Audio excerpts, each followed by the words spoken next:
Hi, my name is Daria, and I'm a colorist and a DaVinci Resolve Master Trainer. Today we're going to be looking at some more advanced concepts in DaVinci Resolve's color page. If you've not yet seen the first video in this series, I suggest you check it out so that you're more familiar with some of the core concepts of the color page before following along with this one. But if you feel you're ready, let's jump into it.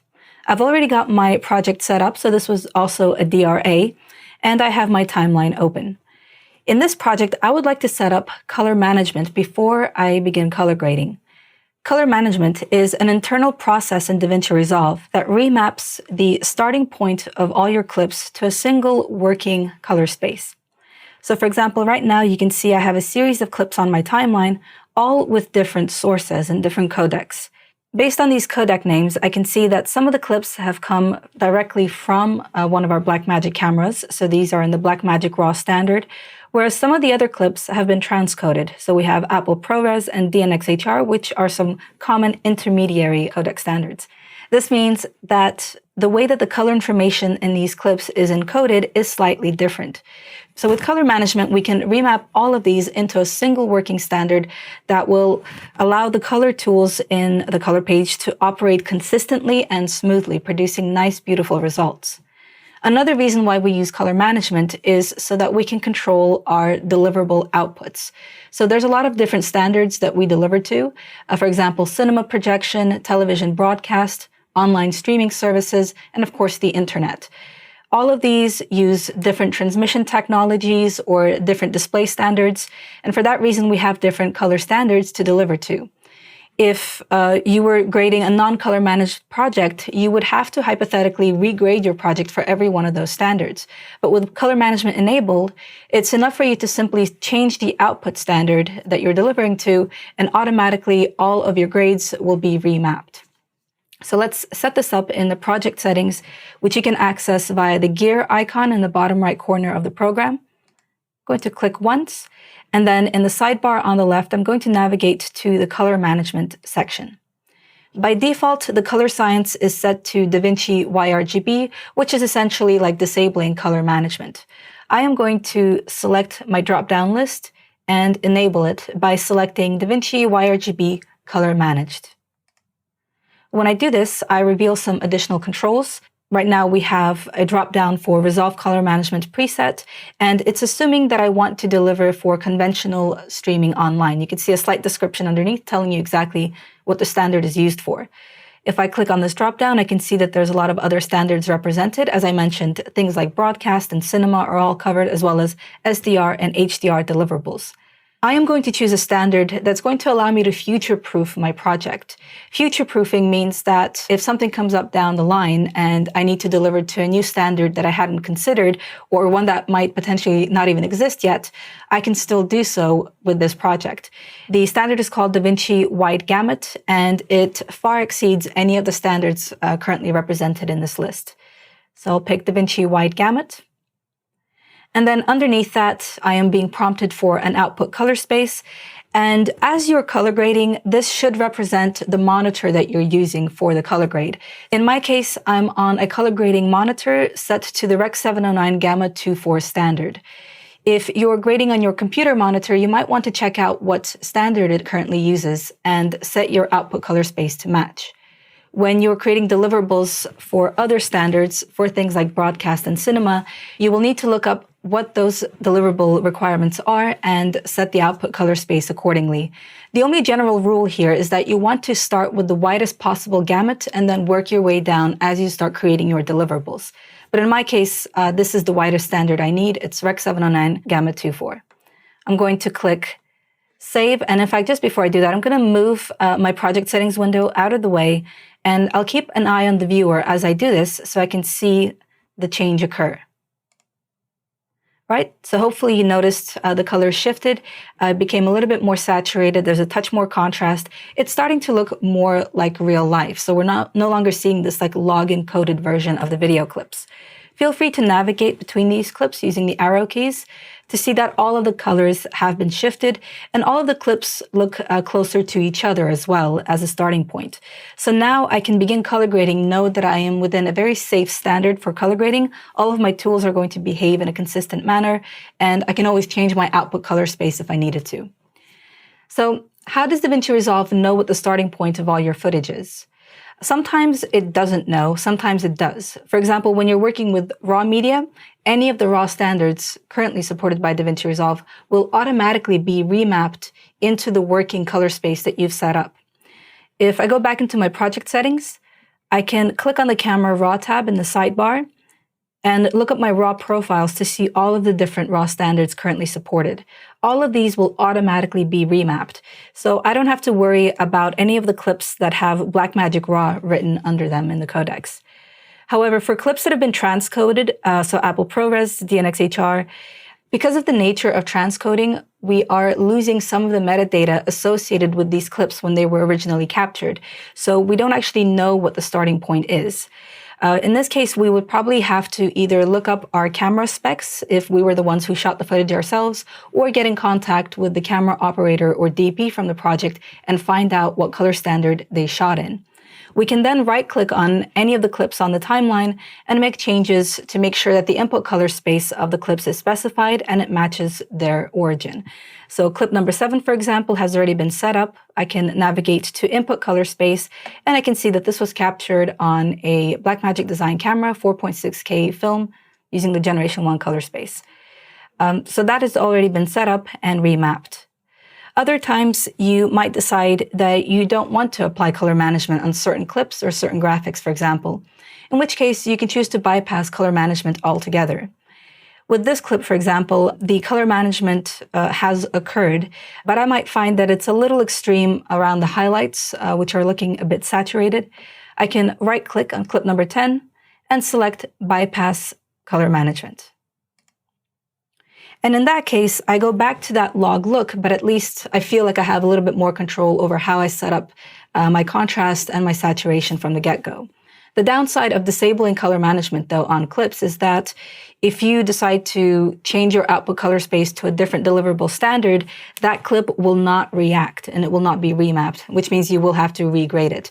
So you should avoid bypassing color management whenever possible. And then finally, if all of your media is originating from the same camera source, it makes sense to set it up in the project settings rather than the individual input color spaces. If I go back to my project settings controls, to color management, I will need to return to my color management preset parameter and change it to custom. When I do that, any of the settings associated with DaVinci Wide Gamut will reveal themselves unpacked into all of these individual customizable parameters. So now I can set my input color space into whichever camera standard I wish. But in this case, I'm happy to leave the default settings as they are. I'm going to click Cancel and continue working. The next thing I'd like to take a look at is the node editor. In the first video, we used the node editor primarily for organizing our grades. We had separate nodes for balancing, for creating contrast and looks. But in this video, I'd like to take a closer look at what the node editor can do for us and why node order matters. So I'd like to perform a series of exercises with you and test you on how well you understand the signal flow. Hopefully, when you complete these exercises, you'll develop more confidence in using the node editor and understanding how to break up the different stages of your color grading process. I have clip number 1 selected, and the first thing I would like to do is turn this into a black and white image. If you've already used the primaries palette and the adjustment controls, you'll be familiar with the saturation parameter, so you know that it's enough to drag that down to 0 or just select the numeric field and type 0. In order to produce a black and white image. But I have another way of doing this that I prefer. So I will double click the saturation parameter to reset it, and I will go to a different palette in the left palette. It's called the RGB mixer. In this palette, I'm able to instantly turn this image black and white by navigating down to the monochrome parameter and clicking the checkbox. I now have a black and white image, but I also have some additional control over the individual red, green, and blue channel strengths. I can drag these color bars and increase the intensity of the red channel, for example, which will elevate things like skin tones or anything that's got earthy or brown colors. Or I could do the same thing for my green output. This will affect natural elements like trees. And then finally, I can also do the same thing for the blue channel, which tends to affect things like skies and water. I will reset green and blue and just leave my red channel elevated so that I have a slightly brighter image than I had originally. I will label this node, call this black and white to BW, and then create a new serial. So far, we've been using the contextual menu to add new serial corrector nodes, but I can also use a shortcut, which is Option S on a Mac or Alt S on a PC. So that's a nice quick way to generate new corrector nodes. And this node I will use to turn the image into a sepia tone. The sepia is kind of like a reddish brown tone that's most commonly associated with older photography. So I'll give it a label in the node editor, return back to my color wheels, and I'm going to drag the gamma wheel towards this orangey red until I get that exact look. All right, so this is the first question I'd like to ask you, the first test. What will happen if I switched the order of those two nodes? Will it make a difference? And what will we end up seeing in the viewer? If we follow the video signal from left to right, we can read the first node as being the RGB input. This is where the original video signal enters. We travel to the right. You can see there's an entrance arrow to the black and white node where the image gets turned black and white. The signal then continues into the sepia node where we then turn it into this orangey red. Finally, the signal continues into the RGB output, which is what we end up seeing in the viewer. So the order does matter, but what will happen visually right now if I change the order of these two around? There's a couple of ways to accomplish this. One way you should know about is being able to extract the node from the connection line. I'm going to select the node, press E on my keyboard, E for extract. The node pops off, and I can now move my black and white to the side and make room to place the sepia tone over there. When I drop it off, I will see the result in the viewer, and if anyone was thinking to themselves, the image will definitely be black and white because that's the very last action that we perform, then you were right. But does that mean that the sepia node didn't matter at all since it's essentially being overwritten by the black and white? Well, no, not necessarily. Remember, we were using the sepia node in order to increase the amount of warmth in the image. And when we were working in the RGB mixer, we specifically increased the red channel strength. That makes this node particularly sensitive to reds. If I disable the sepia node right now by clicking on its number, this will have an impact on the way that the black and white image looks. And in fact, if I go back to sepia, back to that gamma wheel and start to move it around, I will continue to have an impact on the black and white node. So hopefully this small exercise demonstrated that node order absolutely does matter, and nodes always impact one another even if it's not immediately obvious. I'm going to reset my node editor by right-clicking in an empty area of the node graph and choosing Reset All Grades and Nodes. So let's take a closer look at a single corrector node's anatomy. You'll see that there are two inputs and two outputs. At the top, the green input and output carry the video's RGB data. So that is the actual pixel information, red, green, and blue pixel values. Underneath that, you have the blue or key input and output.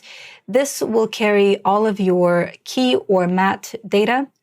So for example, if you're using power windows or qualifiers or even external mattes, you can reuse this data using these blue input and output signals. For the next exercise, I'd like to take a look at destructive workflows. So the very first thing I'm going to do on this clip is to completely crush the shadows to imitate, setting up a very harsh contrast at the beginning of your workflow. I will, first of all, label this node. I'll call it lift because I will be adjusting the lift master wheel. I'll go into my primaries colors and I will drag the master wheel to the left, down, down, down, a lot lower than I would normally ever do in an actual grade. There we go. So it's nice and crushed. You can see a lot of the data in the image has disappeared. We can virtually just only see the sky and this outline of our model's face. Everything else, if I disable this node, you can see has disappeared. If you look in the scopes, you will also witness the waveform also being crushed towards the very bottom here against the black point. All right, so all of that is gone. I am going to create another corrector node, Option S or Alt S. And then I would like to approach you with the second question. Can we restore this video signal? All of that data that we just crushed in the shadows. And to add a layer of difficulty, I would like to ask if we can restore it using another tool other than the lift master wheel. So for example, the curves.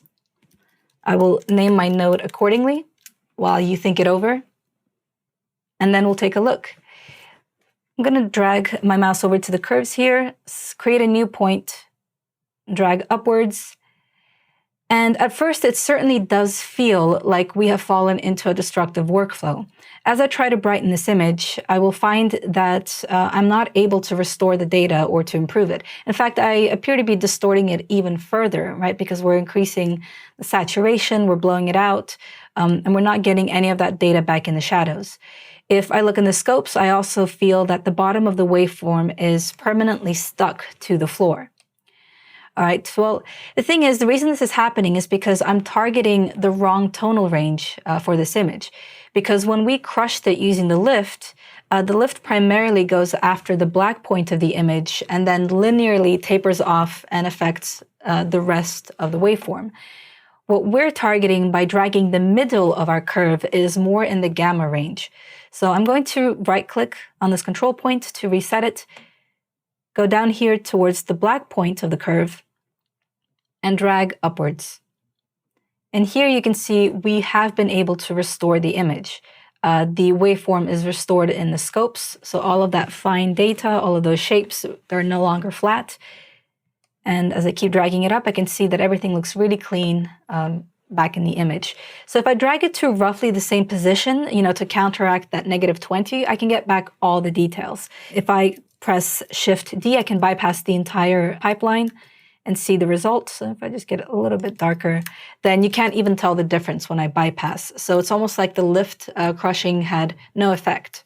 So does that mean you should feel comfortable crushing your shadows or establishing a really intense contrast very early on in your pipeline? No, not necessarily. Even though this exercise proved that digital media cannot really be destroyed within the pipeline, it also shows that we can accidentally end up falling into these workflows where we could lose track of our shadows or our highlights and not be able to restore them, because we don't always know how to perfectly counteract something that we did in an earlier node. I wouldn't, for example, only use the lift master wheel to establish contrast. I would also use the contrast and pivot controls. I might use the shadow parameter in the adjustment controls, could use the log wheels. And if 3 or 4 nodes down the pipeline, I decide that my shadows are looking a little bit bunched up or a little bit too dark, when I try to restore that, there's not going to be a single control point or parameter that I can use. Chances are it will remain kind of clumped together.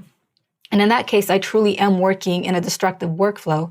So it's not really about the digital media failing me so much as it is my treatment of the video signal that's just been too aggressive. This is why it's usually suggested to leave all of your creative color grading and all of your looks towards the very tail end of your workflow or the end of the pipeline, and use the first few nodes to do the opposite, to clean up your video signal as much as possible in preparation for the grade. In the final exercise, I want to take a look at some of the more subtle effects of node order. So I'll go back to this image, once again, right-click in the node editor and reset all grades and nodes. In the first node, I will establish contrast. Nothing too dramatic. I'm going to go into my adjustment controls, drag the contrast parameter until I get a nice bold contrast. I really want to emphasize the sunset coming in from the side here in the frame. But I'll also use the pivot to brighten up the image slightly so that we can still see the details on our face. All right, and that looks really, really nice. I'll press Command-D to disable my contrast node, compare before and after. And I think that's really good for establishing a look. I'll then create a new serial node. It's Option S. And this will be my look. I'll keep it extremely simple. I'll use the offset color wheel to introduce a bit of blue to the image. And as I start dragging towards blue, Before the image even starts turning blue, it actually goes neutral.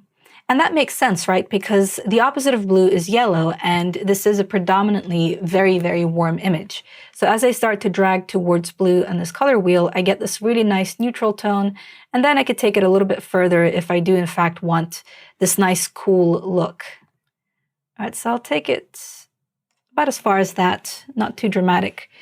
And my final question, my final test for you is, what will happen if I was to switch the order of these two around? Will it be better? Will it be worse?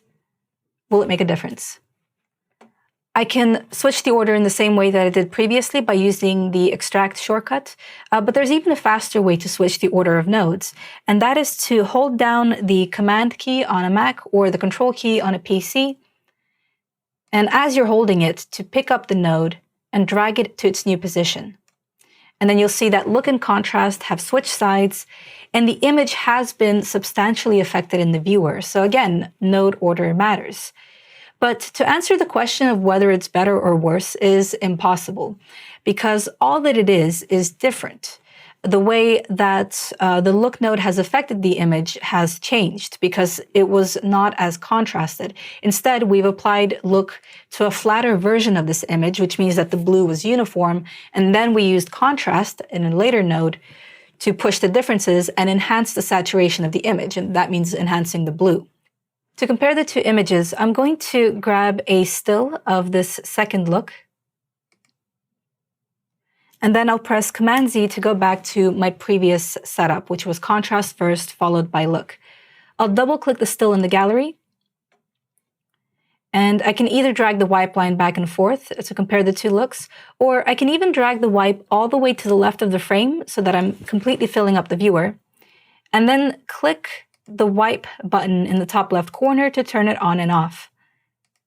If you're still getting used to color grading and you're experimenting, it's a good idea to do this occasionally, to switch nodes around, to really gain an understanding of how video signals work and how they get treated, and over time gain more confidence about where you should be placing your nodes in your pipeline to produce an optimal look. The next thing we'll be looking at is some raw media, how to set it up, and how to color grade it using the HDR palette. Clip number 2, as you can probably see from the codec title here, is a Blackmagic RAW clip. It's got quite a wide dynamic range. You can see there's a sky in the background and then characters in the foreground. I am going to navigate to the Camera Raw palette on the very left of the page, and I can use this palette to set up exactly how the image is debayered. So that means how the original raw signal is treated by DaVinci Resolve and then output to us in the color standard that we have set up in color management. Because this is a raw signal, I have a lot of control over its final appearance. A lot of these settings in other camera standards are baked in upon capture, so things like ISO and exposure, temperature. With raw signals, you're able to change them after the fact. Right now, the ISO is set to 400, but because of how bright the image is and because a lot of the sky is getting blown out, I'd like to lower that to, say, about 100 ISO. Now, even though the foreground has become much darker, I've now revealed a lot more potential for the sky at the top. However, if I look at my scopes, I'll find that a lot of the sky data looks clipped, which is quite unusual for raw media because it does capture so many stops of light. It's actually very difficult to clip any information. The reason why the very top of that waveform appears flat is because it hasn't yet been debayered. So we can select Highlight Recovery at the bottom of the Camera Raw palette to perform that final debayering stage. Now, this makes it a little bit more processor intensive, but of course gives us a more accurate result in the image. Hopefully, when you clicked on this checkbox, you noticed that a lot of the detail in the clouds have come back in the sky. So I'll turn it off again so you can see before and after. It's gone from having a really flat gray look to being much more pronounced, and it's going to be much easier to work with when we start working with the HDR palette, which I would now like to switch to. The HDR palette is located right next to the primaries wheels, but it offers you far, far more control over the individual tonal ranges of the image. So right now the layout looks quite similar. We have 3 wheels on the left with 1 global on the right, which is similar to the offset. But then at the top of the palette, I also have these banking controls that allow me to navigate across some additional tonal ranges that we have. By default, the HDR palette comes with 6 tonal ranges. On the left, we have the dark zones. So from broadest to most narrow, it's shadow, dark, and black. And then on the right-hand side, I have my light zones, which is from broadest light, highlight, and specular. I can see how these tonal ranges affect the image by jumping into the zones graph. So I can navigate to that using this button in the top right corner of the HDR palette. And here I can see a list of these tonal zones on the left-hand side. And when I select a zone, I can see the direction that it travels in. So this is the section of the image that it affects. In this case, it's affecting the midtones to lower midtones to shadows, followed by the dark, which has a narrower range, followed by black, which is essentially going after the super blacks of the image. And then in reverse, we have the light zone, which has a great deal of overlap with the shadow zone, so 2 stops worth, and then continues toward highlight and then specular for the very brightest portions of the image. With this distribution, I am able to create more intricate grading changes to the image.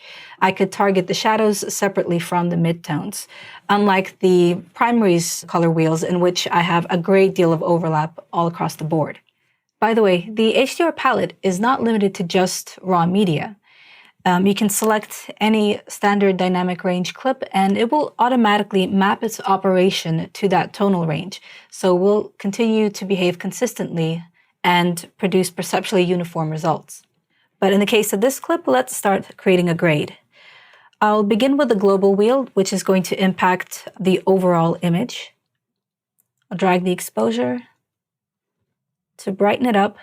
So my focus, of course, is going to be the foreground, which is where we can see the people. That's always the priority in any grade. But then I will also want to rescue some of that information in the highlights at the very top. That's the whole point of shooting raw, is that we're able to retain all of this data. But right now, I don't really have a lot of room in which to expand this information. Right now, the entire sky and all its clouds are at the very top of my scopes. So the first thing I need to do is bring those a little bit lower. I'm going to target the highlight range, click on the exposure controls, and drag to the left to darken that section. Okay, so now that I've given myself a little bit more room in the scopes, I can go for the more narrow specular range to drag the very tops of the waveform upwards, thereby creating contrast in the clouds and enhancing the details. All right, wonderful. And because both the highlight and the specular ranges overlap the broader light zone, which is on the left-hand side, I can continue to determine how bright or dark I want the sky to be by adjusting the exposure of the light range while still maintaining the detail that I've just recovered in the clouds. And then I can also choose to, for example, drag the control point of the light zone to introduce a bit of color into that range. So I'm going to pick it up and drag it slightly towards blue to cool the sky down and give it more of a daytime look. All right, so with the global controls set up with my highlights recovered, I can now navigate or bank to my dark zone and do the same thing for the shadows. I would just like to brighten up the foreground elements a little bit. So I'll go for the broadest shadow zone, increase the exposure. I would also like to make it a little bit more saturated, so really reveal the colors in the greenery around our characters and on their clothes. I'm going to click and drag the saturation parameter. And now I can use the dark and black zones to create a bit of contrast by darkening the lower midtones and shadows in this image. So I'll change the exposure, a little bit drag it to the left. And then with the black zone, I'm just going for the extra darks. So this is going to be the darkest shadows in the wrinkles in their clothes, in the spaces between the branches and the bushes. All right, and that's given the image a little bit more depth. You'll notice that all of the tonal ranges have a couple of sliders around them. These determine the position of the tonal range, so the cutoff point. You're able to change that position and determine exactly how broad or narrow any zone is. Before you start adjusting these, you probably want to check exactly what is being targeted by any particular zone. So as well as using the Zone Graphs palette, I can also click and hold the icon next to the zone name that will display to me what exactly I'm affecting when I make changes, to these color wheels and their parameters, their exposure and saturation. So as you can see, when I travel from black to dark, the range gets broader and broader. It might be a little bit easier to make adjustments if you can permanently see what that highlight looks like. Thankfully, you can enable highlight mode, and that will display the last zone that you were affecting or impacting. So let's click on the highlight tool in the top left corner of the viewer, and it's currently showing me my black zone, but I would like to see where my light range is. So I will go into the light wheel, make a slight adjustment to its tonal range, and you can see that by default, it actually covered a pretty wide section. So not just the sky, but also the mountaintops, the trees, and also that rock in the foreground, which was a little bit lighter than some of the other shadows. So I can drag this slider upwards to just remove all of those foreground elements and make sure that the light region stays focused on the sky. That way, when I make my changes in terms of exposure or in terms of color, it's not then affecting the rest of the scene. When I'm done, I can disable highlight mode and see the end result.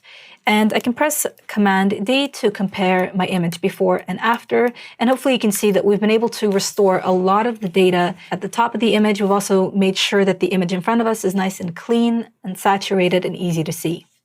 The next tool we'll be taking a look at is the Magic Mask.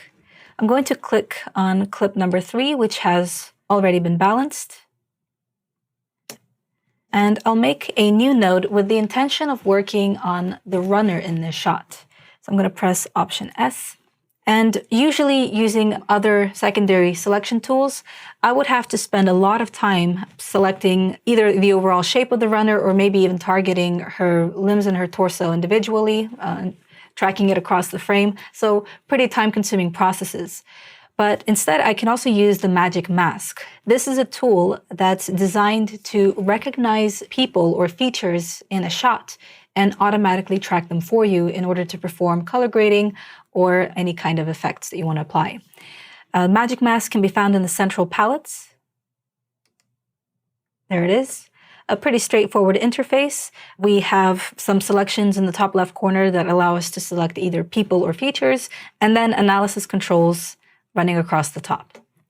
Because we are trying to track the runner, I'm going to leave person selected, and I need to first indicate to the Magic Mask palette where my person is. So I will go to the viewer, and I will click and drag to create a small line called a stroke on my runner. You want to keep these strokes quite short so that when the tracking begins, it's able to follow along with the person. If you have a long stroke, then it's more likely to separate from the person that it's following and maybe grow and sort of float off. I will now go back to the Magic Mask palette, and first of all, I want to review what this selection looks like. So I'm going to select Toggle Mask Overlay. There we go. And that is a very good starting point. So Magic Mask has been intelligent enough to recognize not just her torso and her head, but also the fact that she's got her arms around her, even though they're folded, and even her hair. I can now start the analysis process at the very top of the palette, Analyze Forward. This looks a little bit like the Tracker palette analysis tools. And you can see that as she runs forward, her body is recognized, her legs as they move, and even her folded arms. And what's also particularly impressive is that as she passes foreground objects, the mask disappears in those areas. And that's really important when we're color grading, right? Because we don't want a set of legs, a grade in the shape of legs covering our foreground objects. So ideally, there shouldn't be a grade there. And the Magic Mask is able to recognize that. Now, on the right-hand side of the Magic Mask palette, we have a few finesse controls. These are very similar to the matte finesse controls that you will find in the Qualifier palette. These allow us to further clean up our selection. The ones to really pay attention to is the quality in the top left corner. This allows you to switch between making a selection that's relatively processor non-intensive, but less accurate, like this one, so it's more of a soft bubble around the person, versus better, which will give you something that's a little bit tighter around the body, a little bit more accurate, but will require more processing power. So I can click on better right now just to review what this will be like. And you should have seen that changed instantly in the viewer. There's no longer this like soft edge around the runner. And if I was to drag this backwards, the analysis continues. You can see that the selection is accurate around her hair and her legs. But in my case, I'm going to stick to faster because I don't really need that level of accuracy. So as soon as I click that, you can see there's a few more bubbles. Something that will help me, by the way, with that edge is the Smart Refine tool. Smart Refine on the surface looks like a standard in and out ratio tool, right? Something that will expand or collapse your matte. But in this case, Smart Refine also takes into account the result of the magic mask analysis, right? So it knows that it's looking at a person and it will expand and collapse based on how confident it is in its selection. So if there's like a little bubble right in front of her fist, then it might not be super confident that that is a person. And that will be the first area of the mask that's reduced as you start to drag Smart Refine. So I'm going to do that. I'll click and drag to the right. And that will give me a cleaner selection. Another parameter that it's a good idea to use is the blur radius. So that will soften the edges of your color grade after you start to apply it. I will click on the numeric field to the right of the blur radius, and I will type in a value of 20, for example. And now I'm ready to disable the mask overlay and start my color grade. I can still see the stroke in the viewer, which I can disable by going into my options. Or I can simply go to a different palette in the color page, and then that will automatically hide any overlays I had in the magic mask. However, the magic mask selection is still in place, so I can still continue grading. I am going to brighten up my runner, try to get her to pop out of this environment, which is already very saturated, very rich. I'll go back to the primaries palette and use the Gamma Master Wheel to make her a little bit brighter. I'll also use Color Boost. And then I can also use the contrast control to also make her a little bit more bold. So when I press Command D to disable the node, you can see that it's a subtle change, but she is looking a little bit more pronounced, a little bit more golden in this environment. I can now press Playback. And with the color grade already applied to the magic mask, I'll be able to see the result throughout the entire video. If I pause at any point, I can continue to press Command D to compare before and after. Right, and you can see that it's a nice, quick way to enhance a person in a shot. Or I can do the inverse. Let me reset my primaries palette and go back to the magic mask so that instead of affecting our runner, I am actually inverting the mask using the toggle switch next to the mask overlay. I am instead affecting the environment around her. I will hide the mask overlay, return to my controls, and do something as simple as setting my saturation parameter to 0. Now I have a runner who's in full color running in a black and white world. I can play this back. And that took me just a couple of minutes to set up. Again, trying to do this manually using Windows or external mats could take substantially more time, not just minutes, but even hours. So the magic mask is really quite wonderful for these types of color grade setups. Another thing that we can use the magic mask for is also tracking individual features. In this next clip, I have a character entering a dark environment. And with uncontrolled lighting, sometimes you'll have situations where your subjects are a little underlit. So I would like to use the magic mask to isolate his face and brighten that up. I am going to jump to the very beginning of this clip, open up magic mask, and this time instead of using person, I'll select features, and I will find a drop-down menu on the left-hand side that allows me to select particular features. I'm going to begin with face. I'll navigate to the viewer, and once again, I'll make a small stroke to indicate where the face is. I can enable the mask overlay in the palette to see my initial result. You'll notice that the neck is not included in the selection, so usually the face is qualified as anything that goes up to the chin. To select someone's neck as well, I will need to go to my drop-down menu and choose Torso Exposed Skin. and then make a second selection on his neck. All right, and now I have a full selection of his skin tones, and I'm able to perform a track.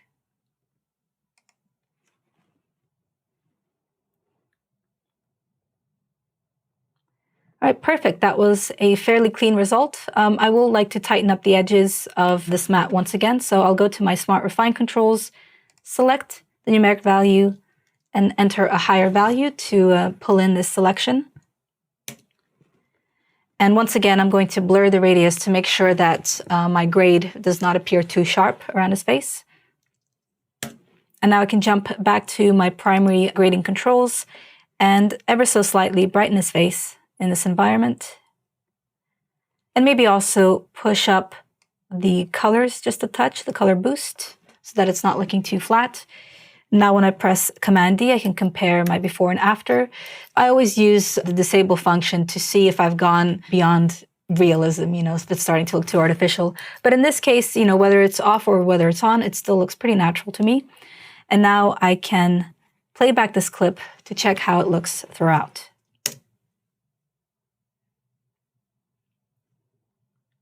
So I'm pretty happy with this result. It looks natural when he's in light and also when he's in shadow. The next tool I'd like to take a look at is the Color Warper. I'm going to navigate to clip number 5 on my timeline, and I'll find the Color Warper right next to the Curves palette. The way the Warper works is very similar to the Curves, but whereas with the HSL Curves, we're limited to moving our parameters in a 2D space, just up and down, with the Color Warper, you're able to make changes to 2 parameters at the same time. So I've got the palette open right now, and I would like to pop it out of this environment to give myself a bit more control. We have an expansion arrow in the top right corner, which I can click to get a much larger overview of this interface, but I can continue to resize it using the bottom right corner of the palette to reshape it, and then use the header of the palette to reposition it where I want it to go. There's 2 ways of interacting with the Color Warper. You can click and drag the control points that are already on the grid, or you can maneuver to the viewer and click directly in the viewer to interact with the grid. So by default, when you open up the Color Warper, you end up working on the hue and saturation parameters. For example, I can click on the trees in the viewer, and then I can start to drag to the left to saturate that green tone, or drag to the right to desaturate. Notice that the control point in the Color Warper grid is reacting to my adjustments as I hold my mouse and I move it around. So that selection is the color range that I've selected. If I drag downwards, I start to also rotate the hue. And then I can continue to go outwards for more saturation or inwards for less. And that's really the power of the Warper. Whereas with the HSL curves, I would have to jump between 2 very different, distinct curves to accomplish this look. With a Color Warper, I can essentially just go by feel and also go by what I'm seeing in the viewer and drop off my control point when I feel I'm ready to. In this case, maybe we're going a little bit more abstract. So instead of emphasizing the greenness of this environment, I'm instead going to try to make it look quite dry, but also quite vibrant. So I will move towards an orange tone and then drag it slightly upwards, and then release my mouse to drop off the control point. When I continue to move over the viewer, you might notice that there's a lot of activity happening in the Color Warper. So first of all, you see this red cross jumping around, which is representing the color values that I'm currently hovering over with my mouse. So it's telling me exactly what shade of blue or green I'm currently over. But then there's also this yellow box that jumps around to indicate the closest control point to the area that I am hovering over. And that's letting me know which control point I'll be dragging if I start to click and drag in the viewer. With this very low set of divisions in the Color Warper, it can be quite difficult to make an accurate selection and adjustment. So I can navigate to the bottom left corner and I will find a division amount for my rings and for my columns. I'm going to click and change this division to a higher number, like 12. By default, the two parameters are linked. So when I choose 12, I am going to now have 12 divisions for both the rings and columns, and a little bit more precision, especially when it comes to the blue sections of this image, because when I hover over it, you can now see that the area of blue represented by the vector scope trace in the background now has a column directly over it. So I can click and drag to target these mountains and the sky all in one go. But what if we wanted to affect the mountains without affecting the sky in the image? In that case, we will need to lock off a section of our column to make sure that not everything within the color warper grid is being affected. I'm going to reset this one control point by right-clicking on it. And then I would like to go back to the viewer in order to analyze exactly what part of the grid affects the sky. And when I do this, I'll find that the yellow box mostly falls on that second point in the blue column. So what I would like to do is lock it in place so that it will not be affected by any future changes in this region. To do that, I will navigate to the toolbar on the right-hand side, and a button allows me to convert a selected point to a pin. When I click on that, the pin adopts a dark outline, meaning that it's locked in place. This, by the way, also happened to our previous point where we changed the color of this tree. When you make a change, automatically a control point locks in place so that no future changes happen to that particular region. But now with the blues, I can return to the mountain and click and drag to make a change. And with the sky locked in place, that will no longer be affected as dramatically. I can then click in the top left corner to collapse my color warper, and I'm all done. I'd also like to draw your attention to the collection of resolve effects that come with the software when you first download it. I'll go into a new clip, number 6, and launch the Open Effects library by clicking in the top right corner. Here you will find dozens upon dozens of effects, all under different categories that you can navigate and add to your nodes. There's also a search field at the top in case you don't know exactly which category your effect is in. You can start typing and the effect will filter itself out. So in this case, I'd like to check out the tilt shift blur. This is a type of effect that imitates the look of a tilt shift lens, which has multiple focal points. It's a really nice way of drawing the audience's eye or drawing their attention to a particular subject. In this case, I'm going to pick up the effect, drag and drop it over the node in the editor, and you'll see how the top and bottom of the image have gone out of focus, seemingly. So it's a type of blur. I can use the settings on the right-hand side to enable the depth map preview, which allows me to see exactly which area is in focus, which is anything that's black, and what is out of focus. So those are the white areas.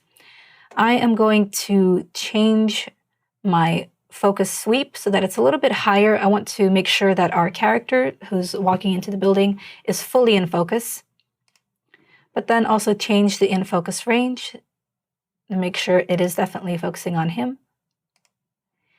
And then finally, I can use the near blur and far blur controls to indicate exactly how blurry I want the bottom of the frame to be and the top. So I'm just going to add a little bit of blur. I want to keep it semi-realistic, but I do want it to feel almost dreamy, you know, like we're being drawn to the center of the frame. Very good. And I can press Command F to full screen the image and play back the clip.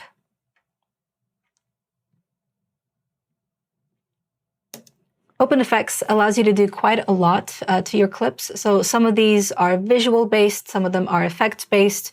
There's a lot of blur functions, a lot of corrective type of effects. And what's great also is that they don't have to just live in the nodes on their own. You can combine them with other techniques in the color page, including using the primaries tools and even the secondaries. So for example, in a clip like number 7, I could choose to hide someone's identity by applying a blur effect, but then isolating it with a power window. Let me create a brand new node, Option S. And I'll begin by first creating the window and tracking it. I'll activate the circle preset, reshape it, resize it to the man's head.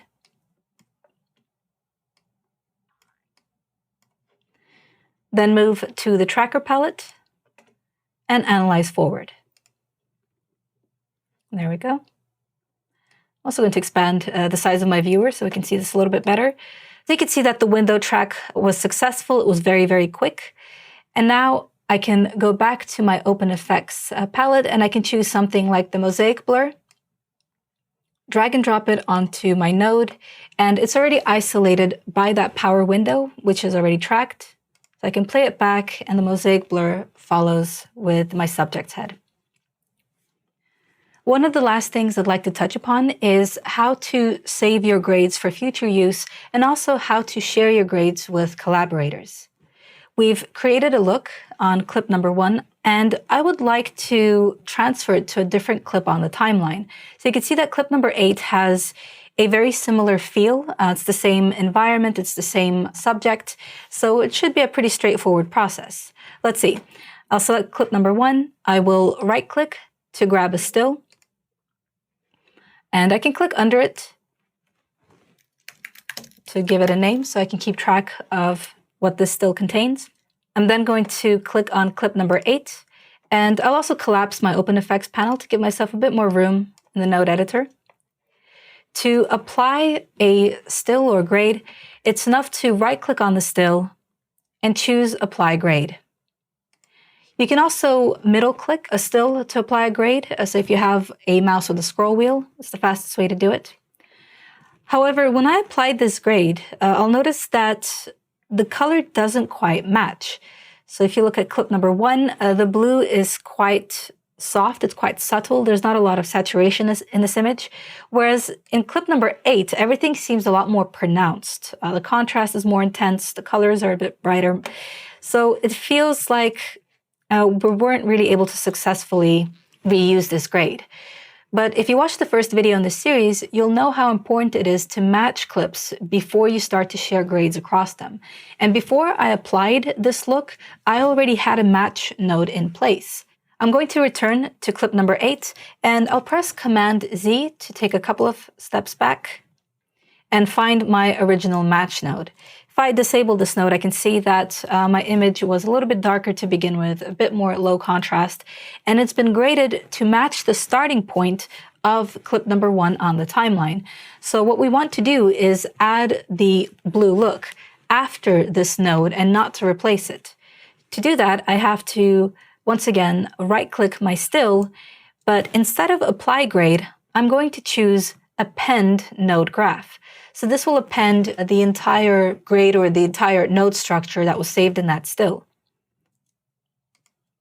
This is still not a perfect match, but I can see now that I have my contrast that's been separately added after the match with then the look node following. I don't need the contrast because that was generated for clip number 1, right? It's specific to this environment and to this look. So I will select it and press backspace on my keyboard to delete it. Now I have a match node that was designed to imitate the look of clip number 1, followed by that very distinct blue look that we created. And now when I compare these two clips, you can see that they're much, much closer in appearance. So now the blue look is once again quite soft, and we also have lower saturation in both cases. Also, the tone of our subject's face, her skin tone, is looking very similar in the shadows. We are, of course, seeing a slightly different side of her, so there's more of a highlight. But that all seems to match up quite well in terms of color. So as you can see, copying grades between clips is pretty straightforward. You just have to make sure that you're not overwriting your match nodes or any steps that you took to make sure that the starting point of your clips are the same. And in this case, it was important not to just apply the whole grade, but rather to append it in order to preserve what you already had. Something else that's important to know what to do in DaVinci Resolve is being able to export and import grades in case you're working with collaborators. I'll start by exporting a grade that we created on clip number 2. This was our HDR look. I have to begin by creating a still first. So right-click in the viewer, grab still, and then I need to right-click the still in the gallery and choose export. I will place this on the desktop and I'll give it a name like HDR Mountain. Then I'll click export. And then I'll see what it looks like on the desktop. All right, so I've opened up my Finder window, and I can see that the HDR mountain grade has actually been saved as two separate files, a .dpx and .drx. You need both of these in order to share your grade with someone else. The DPX represents the visual components, so the still frame that you've grabbed that we see in the viewer, whereas the .drx represents the node pipeline in the node editor, right? So it's the metadata of the color grade. So of course you need that in order to share the grade, but the DRX doesn't really travel on its own. It will always piggyback on the DPX, so you have to send them both. But how would one import this set of files? I've already generated a still that I've shared in the DRA that you would have downloaded for this project.